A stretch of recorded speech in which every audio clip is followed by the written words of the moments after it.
Le casting hollywoodien le plus attendu depuis des années a enfin été révélé. Bon, même si on était un petit peu tous au courant. Bonjour à toutes et à tous, c'est Erwan. Alors oui, le casting est déjà sorti depuis quelques jours, mais j'ai envie de revenir vraiment pour vous donner votre avis. J'arrive pas à parler. J'ai envie de revenir dessus pour vous donner mon avis. Ok, on va recommencer. C'était le casting le plus attendu de tout Hollywood depuis des années. On a limite la moitié des acteurs et des actrices hollywoodiens et hollywoodiennes qui ont été mentionnés pour jouer tel ou tel fantastique. Mais là, c'est bon, c'est officiel, les acteurs ont signé leur contrat. Nous avons donc Pedro Pascal pour Mr. Fantastic.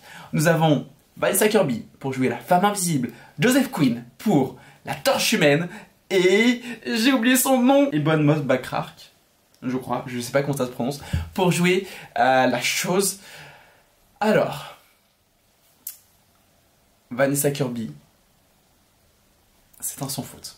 Physiquement, elle ressemble de fou, c'est Susan Storm. Vraiment, pour moi, je trouve que physiquement, ça colle énormément. En plus, voilà, je trouve que c'est vraiment une actrice qui a beaucoup de prestance. Je l'ai pas vue dans énormément de choses, mais le peu de projets dans lequel je l'ai vue, je trouve qu'elle a beaucoup de charisme. Elle est très charismatique, elle est très talentueuse. Donc, pour moi, c'est un sans faute et je suis trop heureux de la voir rejoindre le MCU. Et encore plus pour le rôle de la femme invisible.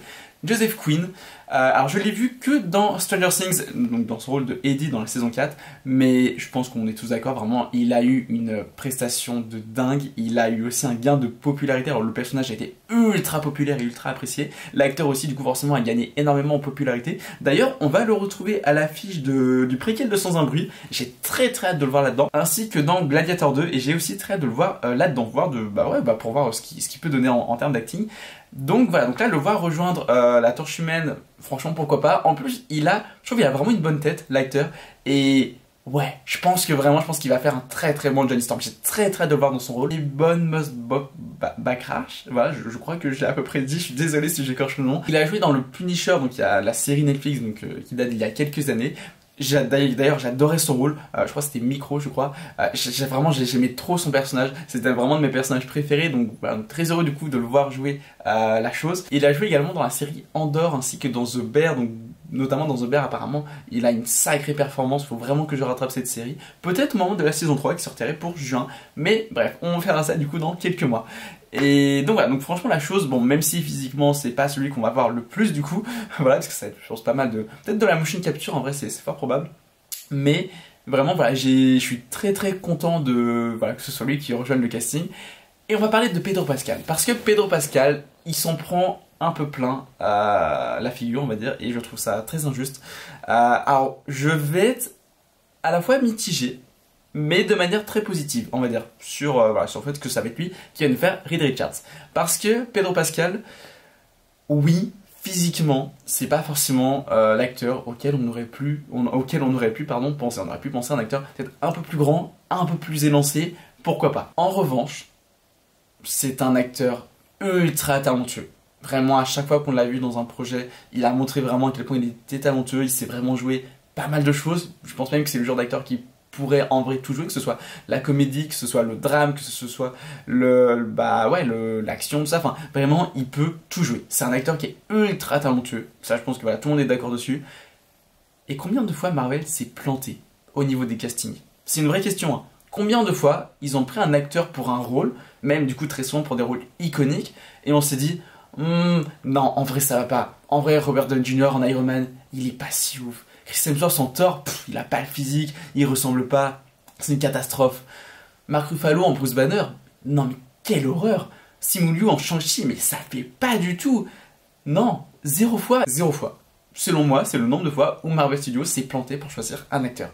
À chaque fois, surtout pour des rôles, et encore plus vraiment pour des rôles iconiques, ils ont toujours pris des acteurs super bons, qui collaient parfaitement au rôle. Même si lors de leur annonce, parfois, on disait ouais, à voir et tout, attendons de voir les premières images. Franchement, pour les 4 Fantastiques, attendons de voir les premières images, de voir en costume, voilà, franchement, c'est... Moi, je demande que ça, en fait. Je demande qu'à être surpris. Je comprends que beaucoup ne soient pas très chauds pour Pedro Pascal en Reed Richards, mais attendons les premières images. Attendons de voir ce que ça va donner. Et voilà, et moi, je pense que si Marvel Studios l'a choisi, c'est pour une bonne raison. Moi, en fait, à la limite, le seul truc qui, entre guillemets, me fait un petit peu peur, c'est que l'acteur, là, il va avoir 50 ans l'année prochaine. Et j'ai peur, du coup, qu'on le voit pas beaucoup dans le MCU, genre peut-être pour aller genre 3-4 ans, je sais pas, là bon, sur film en 2025, peut-être dans les 2 prochains Avengers, ou au moins dans Secret Wars, et peut-être un autre film après, c'est tout quoi, alors que non en fait pour moi justement, enfin les 4 Fantastiques, surtout ils les ont teasés depuis 2019. Depuis 2019, c'est officiel qu'ils préparent un projet sur eux, on attend comme des dingues, et justement moi j'ai envie de les voir pendant des années, j'ai envie que pendant une décennie vraiment, on ait les 4 Fantastiques. C'est pour ça que honnêtement j'aurais préféré, surtout pour Reed Richards, un acteur un peu plus jeune. J'aurais préféré un acteur un peu plus jeune, pour justement, enfin par rapport à cette crainte justement de pas le voir assez, de pas le voir beaucoup, enfin Reed Richards justement j'ai envie de le voir dans au moins 5, 6, 7 projets quoi, minimum. Mais justement, peut-être que ça va arriver, peut-être que ça va être le cas. Et je pense que Pedro Pascal, quand il a signé, il a pas signé juste pour 1 ou 2 ou 3 films, hein. Je pense que c'est pour... Allez, ouais, c'est minimum pour 3 films, c'est pas même 4 ou 5 je pense. Je me fais pas de soucis, je pense que voilà, moi je suis très convaincu du casting, pour moi c'est un sans faute. Alors oui, en effet, un peu plus surprenant pour Pedro Pascal, mais je demande à voir, je demande qu'à être épaté, et si c'est un bon acteur, on ne verra pas Pedro Pascal, mais on verra Reed Richards. Et on sait tous que Pedro Pascal a beaucoup de talent. En tout cas, voici mon avis pour ce casting, donc vous l'avez compris, c'est quand même vachement positif de mon côté. N'hésitez pas à me donner votre avis aussi. Est-ce que vous êtes satisfait, que ce soit totalement ou même pas du tout, hein, vraiment peut-être qu'aucun des acteurs et des actrices du coup annoncés pour ce casting vous hype, c'est possible, enfin il n'y a pas de souci justement, n'hésitez pas à, voilà, à partager ça, et je vous dis à très bientôt, c'était Erwan, bye.